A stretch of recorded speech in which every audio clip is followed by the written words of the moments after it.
Yo, what's up, peace, man? It's your boy King. NBA 2K22, man. Now, this is the WNBA portion, man. I've been having a lot of fun with the WNBA portion. And it's just a simple fact that it's more grounded than the NBA portion is because the athleticism of the a lot of players in the NBA portion of this game are like really is just kind of really overly done, right? So guys are like snapping into places. Guys are just doing things much too fast. They're coming off the 3 point line on drives just extremely too fast. And it's just much more video gamey than the WNBA portion of the game, if video gamey is a word. So sorry about that. But it just really comes down to now, we got some legacy issues here.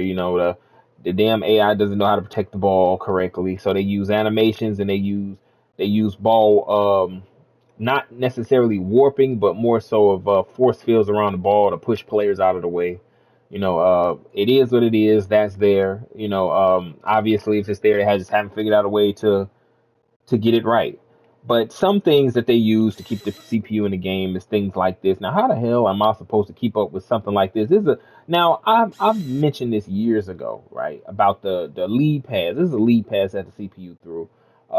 Lead pass has just it's a two-man animation, right? So the receiver and the passer is connected on this animation here. So it looks like it's just a pass, and yes, you can intercept it, but the passer and the receiver is connected pretty much here, right? And it's been this way for years.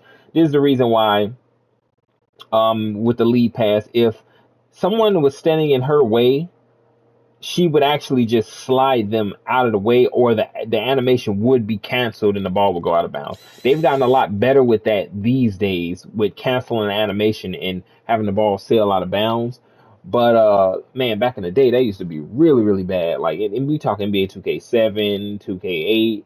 Lead passes just be ridiculous because you can just like kind of drag a player into traffic and push everybody out of the way because it was a canned two-man animation, right? So this, you have to find another way to regularize the speed of these animations. I'm not saying it's something inherently wrong with this animation. It can be tuned, but it has to be tuned for speed though. Like you can't throw a pass like this and expect, this girl to just move this fast and catch up with this pass. That's actually ridiculous and it looks pretty stupid. So in future games, man, they have to regulate this type of stuff, right?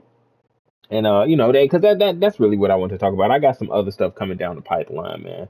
But it's just these are some legacy issues here, man. And 2K is you got some developers here that are trying, right? You have developers that are trying, but they're in a constant tug of war with the community that wants the game to be quote unquote fun, and then the portion of the community that wants the game to be simulation based, right? Um, we are we've been pushed to the side because there's a new core demographic for these games, right? Now, maybe 15 years ago, these games used to be about being the most realistic, most simulation experience that it could be, and you could actually see it in the development of the games, and you can see it from year in, you can see it from year to year, where the games were improving in terms of realism. But then somewhere around NBA 2K15, we hit a plateau when green releases were released. Now, it was really in 2K13 when the introduction of VC came along, right? Introduction of VC came along, and right then and there, I knew the direction that 2K was going with this game. They were looking to market to the lowest common denominator, right? They were looking to because if you look the demographic, the core demographic of this game is it is not uncommon to talk to guys who don't actually play basketball or don't pay much attention to basketball, but yet they play NBA 2K. They play the my park portion. They may play the my career portion. You're right, and they'll be avidly playing that portion of the game, the my park portion, but not even have the first clue about the X's and O's of basketball, and that was the demographic that 2K was going after. You know, so this is the reason why it feels like our request for problem fixes aren't are just falling on deaf ears. You know, that's the reason. It's just because we've been replaced by a new core demographic. And the core demographic now isn't all that interested. What 2K is doing is they're trying to create a easily digestible version of basketball for people who don't care all that much about basketball. You know, and this is the reason why, you know, these games come along and you get them and you're like, whoa, why is that in the game?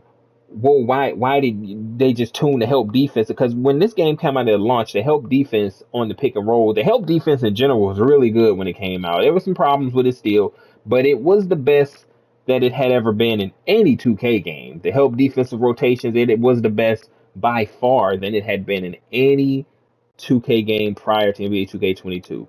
But because the competitive community complained, because, and this is 2K League type stuff, that they are not playing a basketball game. They are concerned about more of the video game aspects of that title.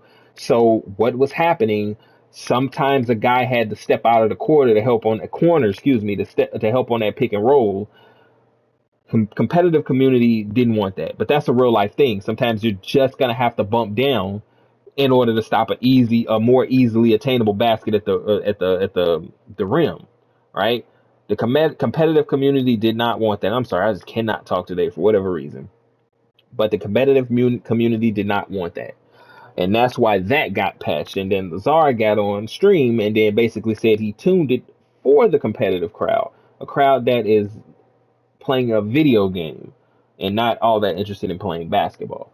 So this is a constant tug of war battle that's been ongoing for ever since NBA 2K14, ever since the park was introduced in NBA 2K14, well, the real one, you know, where now you had like this vast open space where you stood on the damn sideline and you know that reveal in NBA 2K14.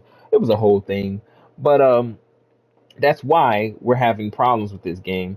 And we're at the point now where either we just put the game down or we play it for what it is. And that's just where I'm at with this game today. I just play it for what it is because I am able to have fun with 2K as long as I'm not taking it as a basketball simulation. You know, I'm able to have fun with it. You know, it would be absolute blast if I could take it as a basketball sim, but you just can't do that. And you won't be able to do that year after year after year because they're never going to change it unless they separate the community and they start to make different games, but not necessarily make different titles. Just implement a system in place to where it can allow you to tune the game for different crowds, right? If the park community feels shooting is too easy or too hard, tune their side of the game. If the simulation community who likes to run the 5v5, if they think shooting is a certain way, they could be able to adjust it just for that crowd of people, right? So it just really comes down to that, man. But anyway, peace, man. I don't want to keep y'all too long, man. I just want to chime in for a second. But anyway, peace out, peace, man. It's my boy King. Later.